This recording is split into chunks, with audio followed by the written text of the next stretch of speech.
இப்படிதான் இருந்தா மாவட்ட செயலாளர் எப்படி மாவட்ட செயலாளர் நான் வந்து காட்டுறேன் பாருங்க. 1000 ரூபாய் கொடுத்தவனே 10 லட்சம் கோடி கணக்காரன் ஆகிட்டான். இப்ப 2000 ரூபாய் கொடுத்தாங்கன்னா எத்தனை லட்சம் கோடி நம்ம கணக்காரனா விட்டு போவாங்க. உங்ககிட்ட நாங்க திருட வரலங்க, உங்ககிட்ட திருடெல்லாம் வாங்கி கொடுக்க தான் வந்திருக்கோம். ஏன்னா கசாப்பு கடைக்காரன் ஆட்டுக்கு எதுக்கு தீனி வைப்பானு நல்லாவே தெரியும்.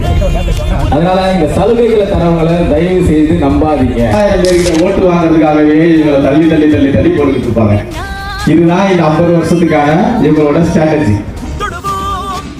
ஆனா இங்க ஒரு 20 வருஷமாவே ஒரு குறை ரொம்ப நாளாவே இருந்துட்டு வருது.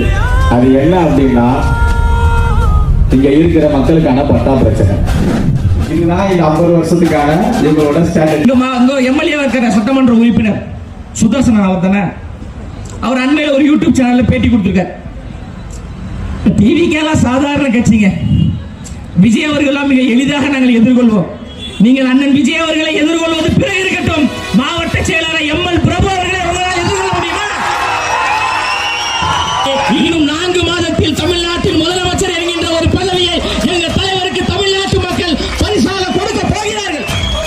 உடனே எல்லாரையும் வளர விட மாட்டாங்க. ஆனா நீங்க நம்புங்க, நம்ம நல்லா இருக்கணும்னா நமக்கு நண்பர்கள் வேணும், நம்ம நல்லா வளரணும்னா நமக்கு எதிரிகள் வேணும்.